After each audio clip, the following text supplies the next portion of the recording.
tadi sudah mau sidang tapi saya nggak tahu ya kenapa jadi gagal ya. Saya wawancarai ini pengacaranya, kenapa kok gagal? Jadi tadi pagi dibilang ditunggu sampai jam 12. Nah, setelah jam 12 ternyata tertuntut dalam hal ini Dircyber Polri dari Barreskrim Polri dan turut tertuntut dari Kejaksaan Agung yaitu Jampidum belum hadir juga, padahal minggu lalu mereka tidak hadir. Maka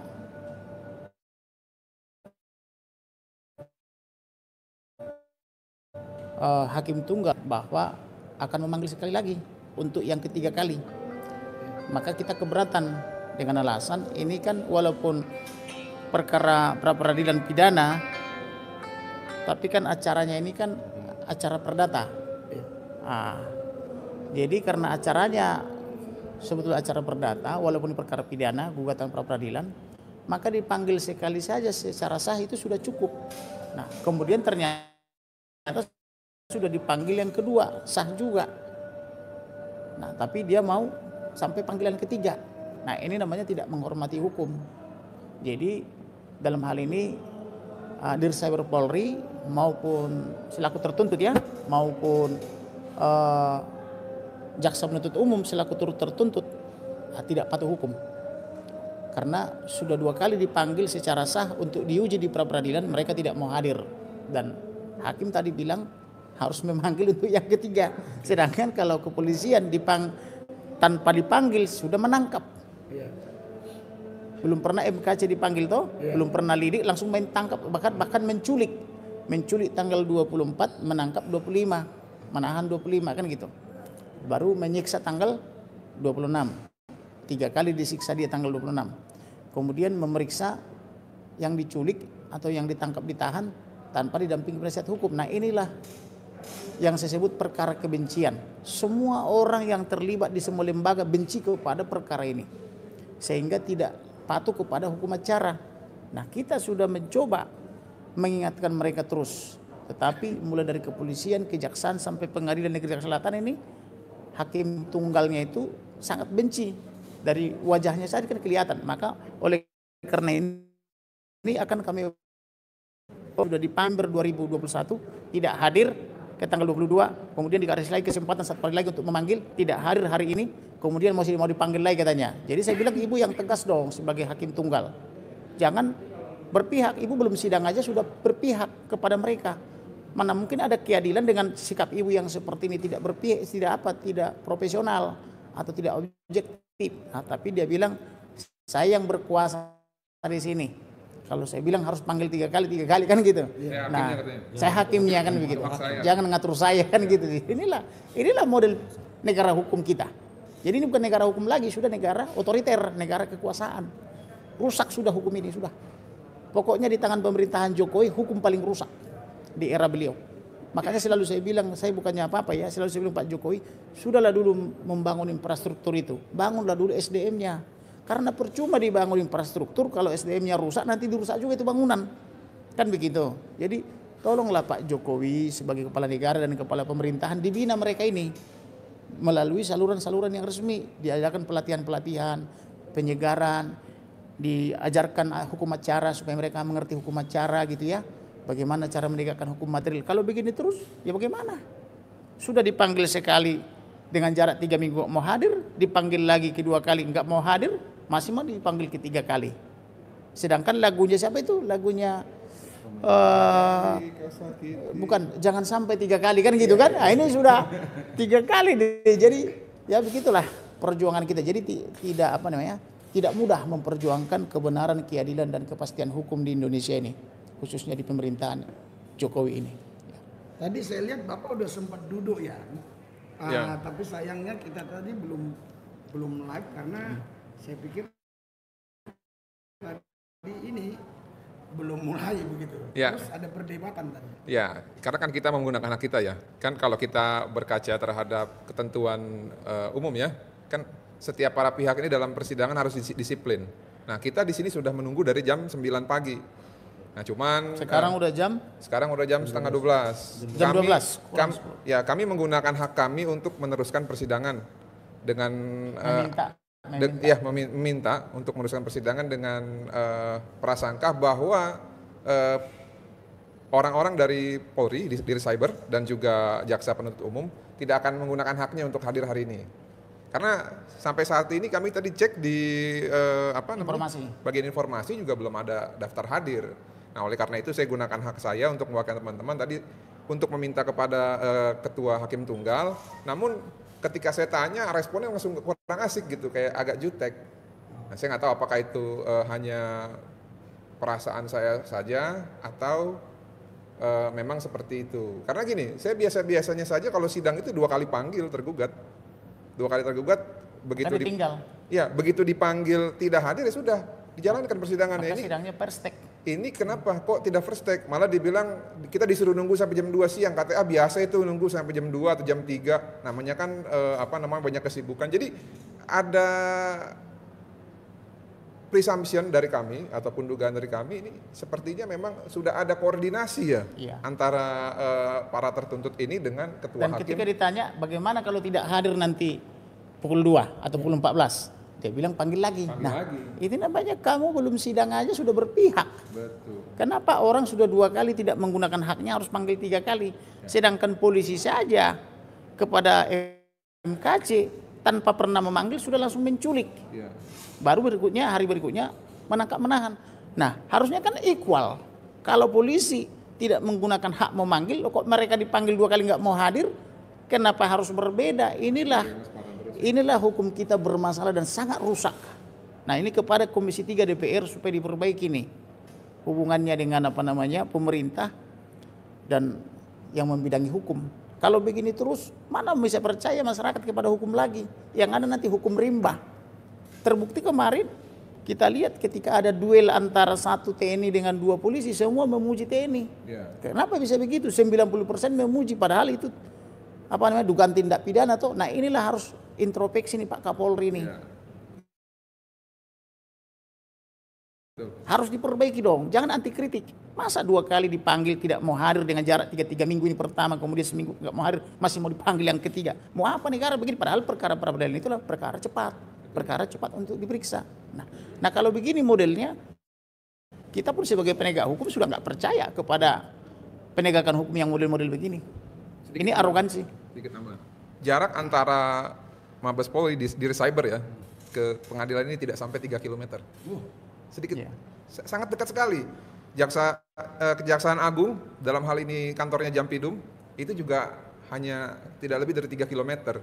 Mereka tidak datang hari ini, padahal ke Ciamis jaraknya itu 240 sampai 50 km. Mereka datang ke Ciamis. Nah, ketika disuruh ke Pengadilan Negeri Jakarta Selatan mereka tidak hadir, ini patut dipertanyakan, ada apa ini, kok tidak konsisten gitu loh. Artinya dia tidak menggunakan haknya. Betul. Dan dia juga tidak patuh terhadap hukum. Padahal penegak hukum. Tadi saya lihat Bapak sudah ke sana, coba disorot ke sana. Sampai hakimnya saya lihat tadi bentak-bentak apa itu? Ya sempat emosi juga saya lihat tadi si hakim, karena kita tetap meminta bahwa kita sudah 2 kali secara kooperatif. Sini Pak, biar kelihatan. Tadi saya sudah sempat duduk di sini, sempat juga kita ke sana dengan saudara Desi juga. Tadi kita yang mempertanyakan, kita sudah 2 kali datang sesuai dengan undang-undang. Kita sudah bolak-balik, tapi ternyata tertuntut dan turut tertuntut tetap sampai hari ini tidak datang. Dan yang membuat kami kecewa adalah majelis hakim mengatakan, bukan majelis hakim tunggal. Oh, hakim tunggal mengatakan bahwa ini hak saya, jangan atur hakim katanya, seperti itu. Itu sangat luar biasa. Jadi tidak kalau berdasarkan misalnya nanti hukum acara pukul lagi 2 mereka tidak datang, kita panggil sekali lagi. Nah, sedangkan pra peradilan ini kan betul kata senior saya tadi, ini adalah proses peradilan cepat. Seharusnya proses ini bisa dijalankan dengan secara cepat, bukan mengulur-ulur tanpa kehadiran mereka karena tidak menggunakan haknya. Bagaimana hak-hak dari tersangka ataupun yang menuntut keadilan dapat diperjuangkan kalau peradilan seperti ini? Kami sungguh sangat merasa kecewa, Pak. Jadi kepada Mahkamah Yudisial atau Komisi Yudisial, kami mohon supaya diperiksa, dan kami minta juga kepada Ketua PN Selatan supaya hakimnya diganti. Ini belum sidang aja sudah tidak adil. Jadi suratnya menyusul kami bikin nanti. Kami surati kepada Hakim Pengawas Mahkamah Agung dan kami surati nanti Hakim Komisi Yudisial. Karena kenapa? Belum sidang sudah tidak adil. Jadi mana mungkin lagi ada keadilan di dalam putusannya.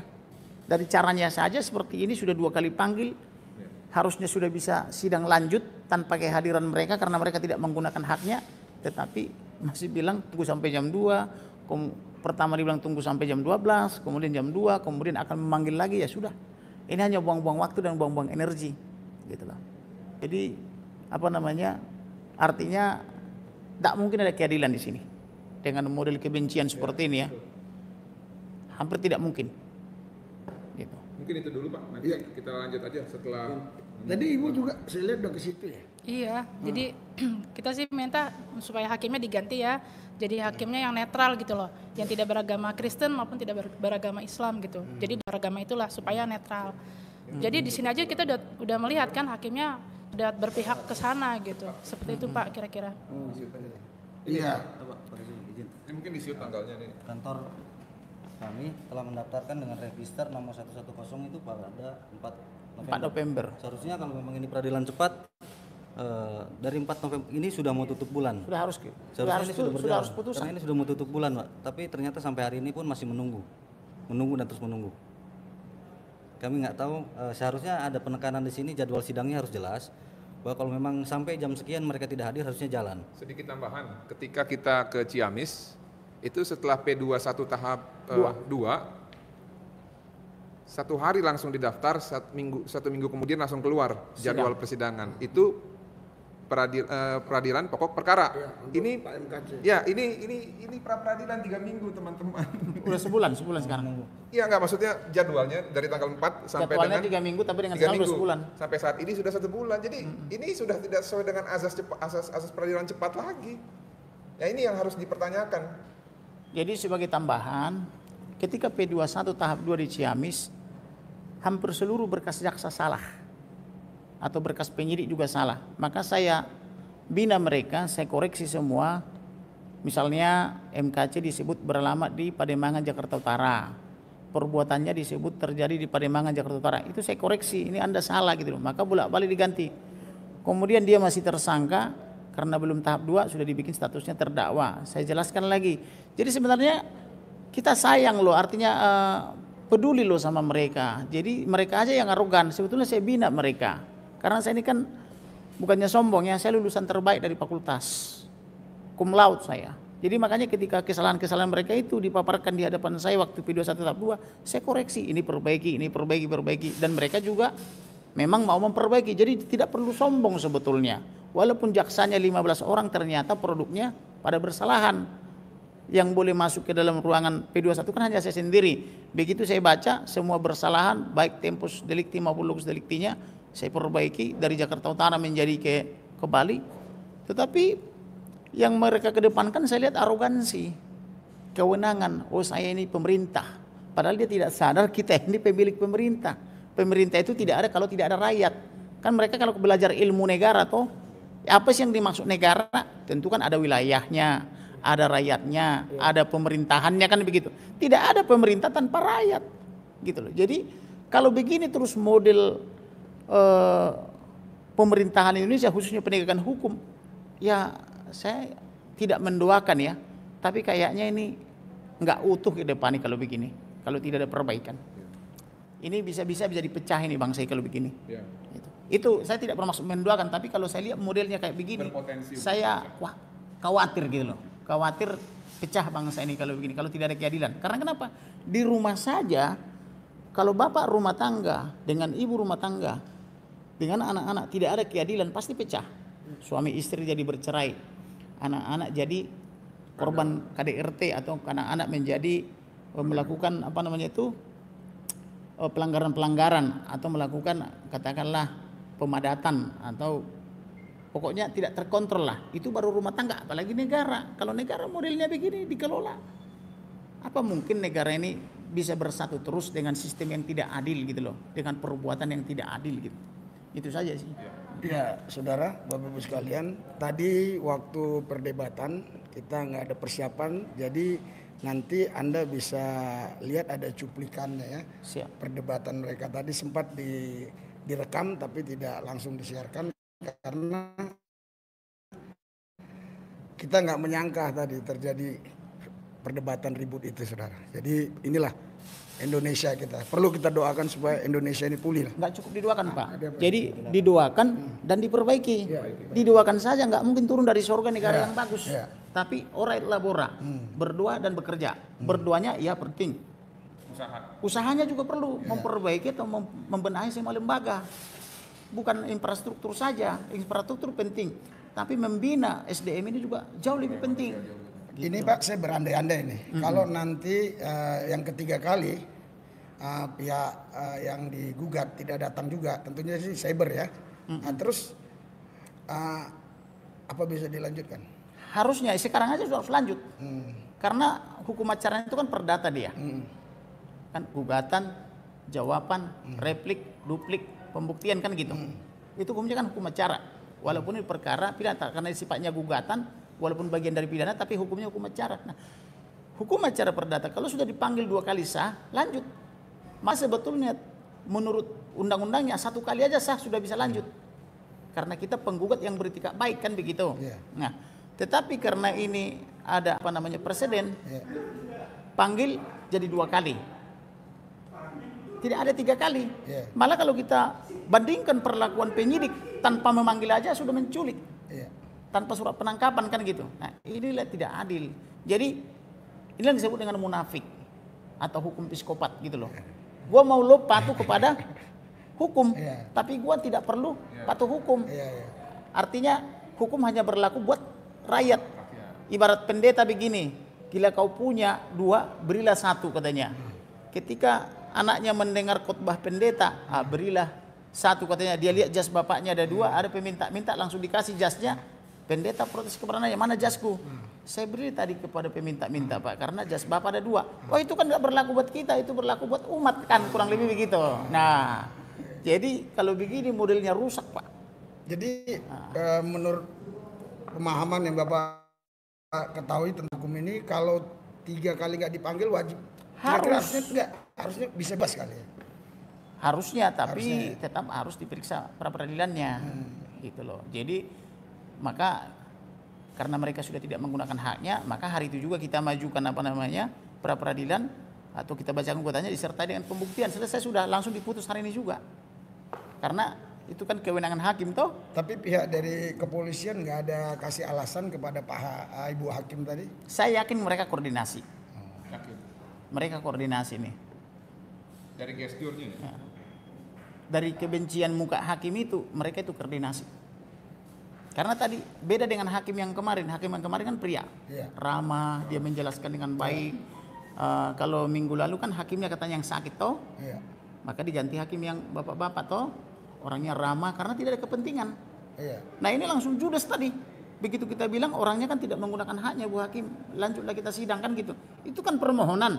Tapi saya yang berkuasa di sini, saya hakim. Itu kan otoriter. Ini bukannya punya negara. Saya berkuasa. Nah, berarti ini kekuasaan, bukan hukum acara.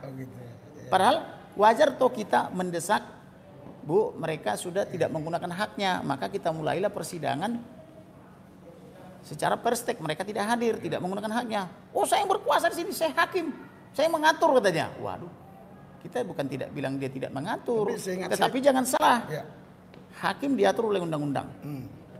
Jaksa diatur oleh undang-undang. Polisi juga diatur oleh undang-undang. Katakanlah Undang-Undang Nomor 2 Tahun 2002. Advokat juga diatur oleh undang-undang. Kita ini bukan sampah di sini. Kita penegak hukum juga. Ada caturwangsa penegak hukum. Polisi, jaksa, hakim dan advokat sama-sama diatur undang-undang. Maka pertemuannya di mana? Ya di hukum acara. Kita patuhi hukum acara itu. Tapi kalau yang satu bilang, "Oh, saya lebih berkuasa. Saya hakim," gitu loh kan. Wah, ini apa ini? Kan gitu. Kita patuhilah hukum acara itu, jangan ada merasa lebih super, lebih punya power gitu. Kita patuhi, ayo. Kalau kita penegak hukum saja tidak patuh hukum, siapa yang mau patuh hukum? Apa rakyat mau patuh hukum, kita tidak mau patuh hukum? Keteladanan perlu. Ke Ciamis dikirim perkara Bali dengan cara diperiksa-periksa saksi di Ciamis, di sekitarnya Tasikmalaya, Singapura dan sebagainya. Yang tidak tahu mengenai kita pergi lo 2-3 hari. Perjalanan sehari, sidang sehari, pulangnya malamnya atau besoknya baru sampai. Kita lakukan loh. Ini karena kita ini manusia yang gentleman yang patuh hukum. Tapi mereka Apa ini? Kan gitu. Nah, itulah keprihatinan kita. Jadi tidak cukup Pak cuma berdoa. Iya. Berdoa dan bekerja membenahi. Pak Jokowi juga tidak cukup hanya membangun infrastruktur. Tolong Pak, Bapak sebagai kepala negara, sebagai Presiden Republik Indonesia, sebagai pemerintah pusat gitu loh. Pak, tolong dibenahi. Ditegur Pak, ditegur. Kasihan nanti kalau negara ini runtuh akibat perbuatan daripada aparatur-aparatur yang tidak benar. Sudah banyak kok kerajaan runtuh, negara runtuh, kekaisaran runtuh karena ketidakadilan. Tidak ada kerajaan, negara dan seperti Uni Soviet bisa runtuh karena adil. Itu karena tidak adil Pak, karena ada kecemburuan, ada perlakuan yang tidak sama antara perlakuan polisi kepada rakyat dan perlakuan polisi kepada hukum berbeda. Rakyat dipaksa taat hukum, polisi dan jaksa tak patuh hukum kan gitu. Nah, itu. Tadi sempat saya lihat itu sekilas ya, yang Ibu pakai kerudung tadi. Iya. Tunggu aja lagi kalau mau jam 2 itu maksudnya apa itu? Jadi maksudnya kan setelah pertama tadi dibilang tunggu sampai jam 12. Sidang yang lalu juga disuruh sampai jam 12. Maka karena sesuai informasi dari depan juga disuruh jam 12, maka ketika jam 12 kita ingatkan dong. Bu, sudah jam 12. Panitra pengganti sudah jam 12. Ayo sidang yuk. Kan gitu.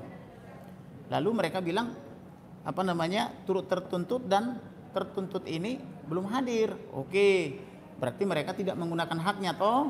Ya kita sidang saja Bu tanpa mereka hadir karena mereka sudah dipanggil 2 kali secara patut tapi tidak mau hadir. Artinya secara hukum itu sudah umum bahwa dia tidak mau menggunakan haknya. Diam itu kan artinya tidak menggunakan hak. Nah, tetapi dia bilang tunggu sampai jam 2 jam lagi. Ya udah. Kita tanya, kalau sampai jam 2 nanti tidak hadir bagaimana? Oh ya kita panggil lagi sekali lagi. Loh, kenapa harus 3 kali? Bukankah undang-undang mengatur 1 kali, kebiasaan 2 kali? Kan gitu. Nah, saya ngatur di sini, saya hakim. Gitu. Jadi kekuasaan jadinya. Ya, jadi Bapak Ibu Saudara yang dikasih Tuhan, ya kita coba tunggu jam 2. Jikalau memang Bapak Ibu pengacara ini mau menunggu, ya Anda. Kita tunggu Pak.